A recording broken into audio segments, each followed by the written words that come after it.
പ്രത്യേകിച്ച് അവസാന സമയത്ത് ചേച്ചിയെ ഈ രാഹുൽ മാങ്കൂട്ടത്തിലുമായി ബന്ധപ്പെട്ടുള്ള ഒരു വിഷയത്തിൽ അത് സംസ്ഥാന നേതൃത്വത്തോട് ചേച്ചിയെക്കുറിച്ച് പരാതി പറഞ്ഞു, അത് വലിയ രീതിയിൽ ബുദ്ധിമുട്ടുണ്ടായി. ഞാൻ സംസ്ഥാന നേതൃത്വത്തിനെ നേരിട്ട് സംസ്ഥാന പ്രസിഡന്റിനെ നേരിട്ട് കാര്യങ്ങൾ ബോധ്യപ്പെടുത്തിയപ്പോൾ അദ്ദേഹത്തിന് കാര്യം എന്താണെന്ന് മനസ്സിലായി. ആരുടെ ഭാഗത്തു നിന്നാണ് തെറ്റ് എന്നുള്ളത് വളരെ വ്യക്തമായിട്ട് അദ്ദേഹത്തിന് മനസ്സിലായിട്ടുണ്ട്.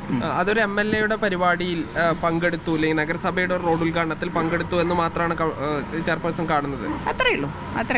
ഞാനൊരു നഗരസഭ അധ്യക്ഷയാണ്. എനിക്ക് അവിടെ വികസനം എവിടെ വരുന്നു എന്ത് വരണമെന്നില്ല. ആ വികസന പദ്ധതിയിൽ ഞാനിങ്ങോട്ട് ഉൾക്കൊള്ളുക എന്നുള്ള ഇതിലാണ് ഞാൻ പങ്കെടുത്തത്. അതിൽ ഞാൻ സംസ്ഥാന നേതൃത്വത്തിന് ഞാൻ പറഞ്ഞ് ബോധ്യപ്പെടുത്തിയപ്പോൾ അവർക്ക് ഉപയോഗിച്ചു.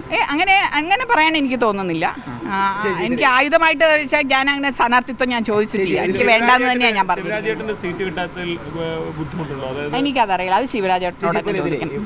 ഔദ്യോഗിക പക്ഷത്തിൽ നിന്ന് ക്രൂശിക്കപ്പെട്ടു അങ്ങനെ രാഷ്ട്രീയ ജീവിതം അവസാനിപ്പിച്ച ഒരാളാണ് പ്രിയ അജയൻ. അതെനിക്കറിയില്ല, അത് പ്രിയ അജയനോട് ചോദിച്ചാൽ അതിന്റെ വിവരം അറിയാം. എനിക്ക് അവരെ കുറിച്ച് പറയാനില്ല. എനിക്ക് എൻ്റെ അടുത്ത് ചോദിച്ചോളൂ, ഞാൻ പറയാം. എനിക്ക് വേറൊരു വ്യക്തിയെ കുറിച്ചിട്ട് എനിക്ക് പറയാൻ താല്പര്യമില്ല. ജീവിതം നഗരസഭയിലേക്കുള്ള ഈ ഒരു തെരഞ്ഞെടുപ്പ് ജീവിതം ഇപ്പോൾ ചേച്ചി പറഞ്ഞ പോലെ എനിക്ക് മത്സരിക്കുന്നില്ല എന്ന് സംസ്ഥാന നേതൃത്വത്തോട് അറിയിച്ചത് ഈ കൃഷ്ണകുമാർ പക്ഷത്തിൽ നിന്നുള്ള അല്ല എനിക്ക് പ്രായമായി.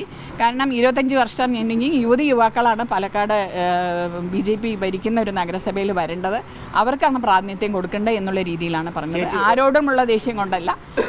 25 വർഷം ഞാൻ വളരെ വ്യക്തമായിട്ട് പാലക്കാട് നഗര ജനതയ്ക്ക് വേണ്ടി വർക്ക് ചെയ്തു എന്നുള്ളൊരു. ഈ തെരഞ്ഞെടുപ്പോടുകൂടി പാർട്ടി പൂർണ്ണമായിട്ടും പിടിച്ചെടുക്കണമെന്നുള്ളൊരു കൃഷ്ണകുമാർ പക്ഷത്തിന്റെ തീർച്ചയായിട്ടും അല്ല എനിക്കും കൂടെ ആഗ്രഹമുണ്ട്. കാരണം ഇത്രയും കാലം 10 വർഷം പാലക്കാട് നഗര ജനത BJPക്ക് തന്നിട്ടുണ്ടെങ്കിൽ അത് വീണ്ടും ബഹുഭൂരിപക്ഷത്തോടെ 2 ഭൂരിപക്ഷത്തോടു കൂടെ BJP ഭരിക്കാനുള്ള അവസരം പാലക്കാട് ജനത തരും എന്നുള്ള ഉറപ്പുണ്ട്.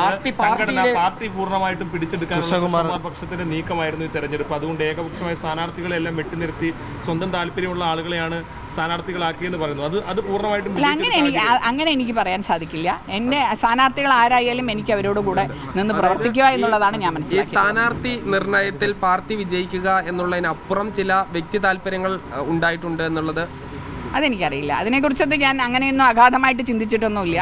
എൻ്റെ ആഗ്രഹം എന്താ വെച്ചാൽ 10 വർഷം പാലക്കാട് നഗര ജനത BJPക്ക് തന്നിട്ടുണ്ടെങ്കിൽ ആ BJPയെ ബഹുഭൂരിപക്ഷത്തോടുകൂടെ വിജയിപ്പിച്ചു കൊടുക്കുക എന്നുള്ളതാണ് എൻ്റെ ആഗ്രഹം. 2020 ചേച്ചീനെ ചെയർമാൻ സ്ഥാനാർത്ഥിയായിട്ടാണ് പരിഗണിച്ചത് എന്ന് പറഞ്ഞാണ് മത്സരിച്ചത്. പക്ഷേ അന്ന് പ്രിയ അജയനെയാണ് ചെയർമാനാക്കിയത്. അത് പാർട്ടി തീരുമാനമാണല്ലോ. പാർട്ടിയുടെ തീരുമാനത്തിൽ ലംഘിക്കാൻ നമുക്ക് ആർക്കും അവകാശമില്ലല്ലോ. കാരണം വീണ്ടും അത് ശരിയില്ലാന്ന് തോന്നിയത് കൊണ്ടാണല്ലോ 2024 വീണ്ടും എന്നെ തന്നെ തിരഞ്ഞെടുക്കാനുള്ള കാരണം.